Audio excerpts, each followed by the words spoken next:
Hello there. If Liz Truss was hoping for an extended honeymoon period in number 10, that disappeared over the weekend. So prepare for a Labour government. Yippee.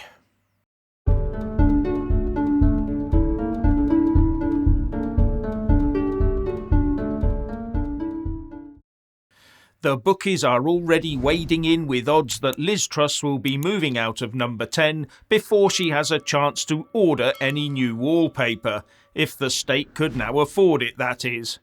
Either that or there's talk that she'll be taking the begging bowl to the IMF, because the financial plan for the country she put together with her Chancellor Kwasi Kwarteng has been lambasted from the forex markets, the bond markets, the equity markets, many in the economics analysis business, and of course His Majesty's loyal opposition. The pound tanked against the dollar this morning and only recovered ground because of a rumour swirling about the city that the Bank of England was about to step in and prop sterling up with an emergency increase in the bank rate.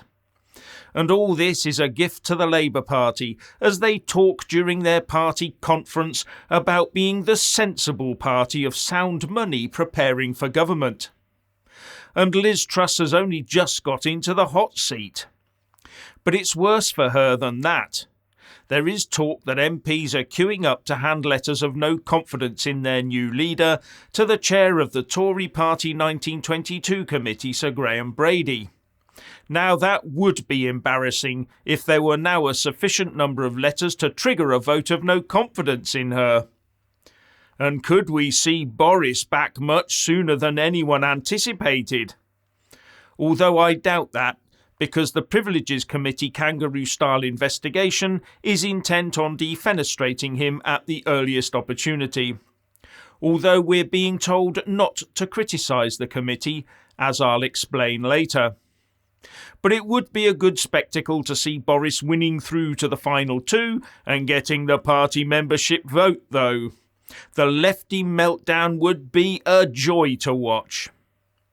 Anyway, this whole situation has forced the new Chancellor to invite his own Tory MPs to a meeting to try and allay their fears. But with one MP saying that Liz Truss is taking on the markets and the Bank of England while playing A-level economics with people's lives, I don't see that being a very positive engagement. And this Tory party implosion will be manna from heaven for Keir Starmer's Labour Party.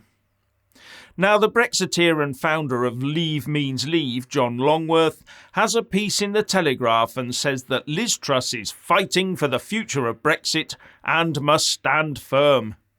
Failure will see Brussels celebrate, a rewrite of history, and the fifth column agitate to rejoin the failing EU project, he writes. Now, Truss might want to stand firm, but if you remember, Liz Truss was not the candidate favoured by those MPs sat with her, or more accurately behind her, on the green benches in the House of Commons. No, they favoured Rishi Sunak for the top job. And if they already think that Truss is a stinker, then they might well pull the plug on her early to get someone else in now, to give them at least a wafer-thin chance of winning the already lost next general election. As Longworth puts it, in order to win this struggle and the next election, the PM and her ministers will require absolute determination and almost psychopathic focus in order to drive through radical change and produce observable results in short order.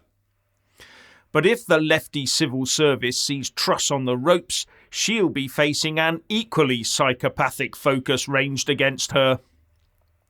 Especially over things like borders, the European Convention on Human Rights and the Northern Ireland Protocol. And then there's net zero. But even if Truss makes all those hard yards and delivers, by the time of the next general election, the national debt will be humongous, and many people will have fallen by the wayside. All before the benefits of her policies really have a chance to kick in.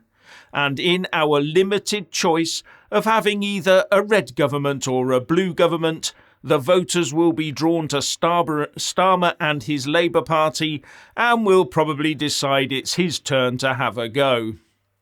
And much of that will be driven by the general assumption today that the government must step in with oodles of cash at every mishap we suffer, however minor.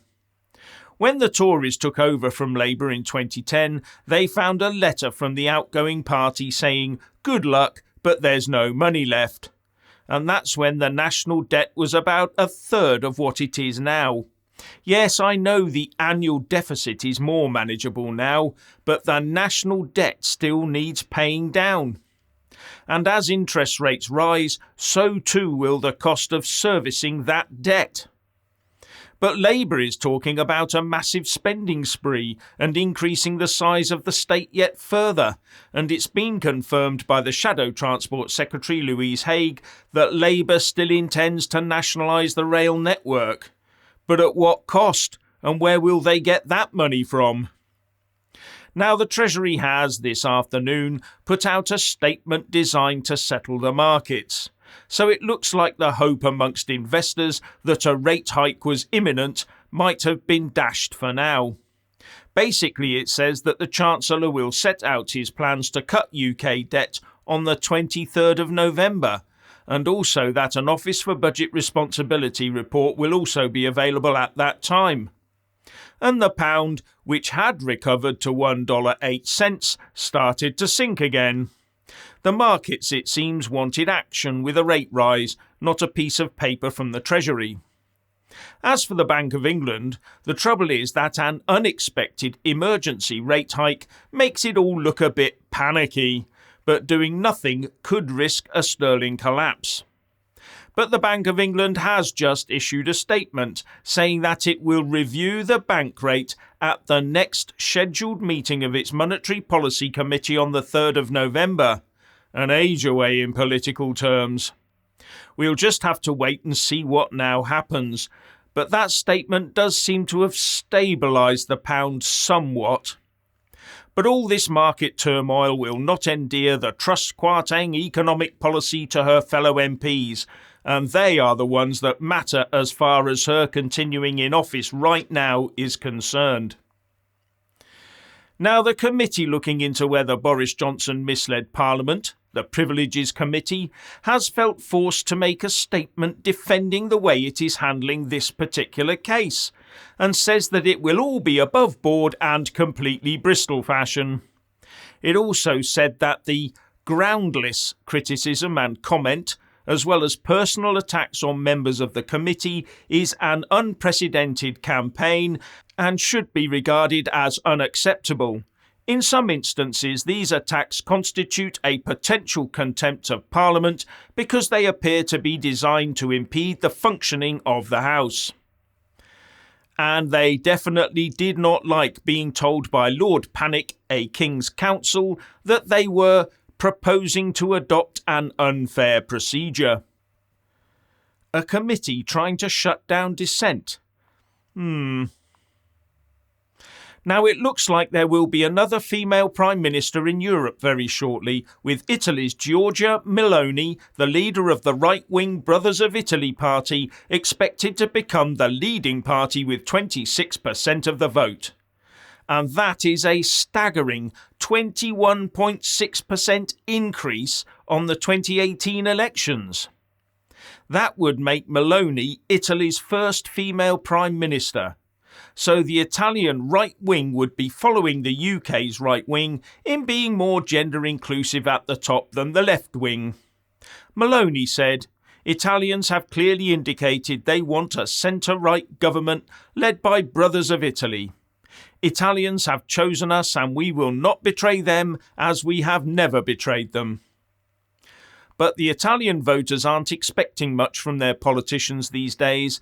The election turnout was only 63.9%, down 9% on last time, and just about the lowest turnout ever. But there is speculation that the new Italian right-wing coalition government could be a thorn in the thick hide of Brussels. But as I've mentioned before, the EU Commission President Ursula von der Leyen has said that she has the tools to deal with difficult member states, something that has caused a bit of a backlash against her. Let's all hope that Italy thumbs its nose at Brussels a lot, and then see what undemocratic antics the Eurocrats get up to.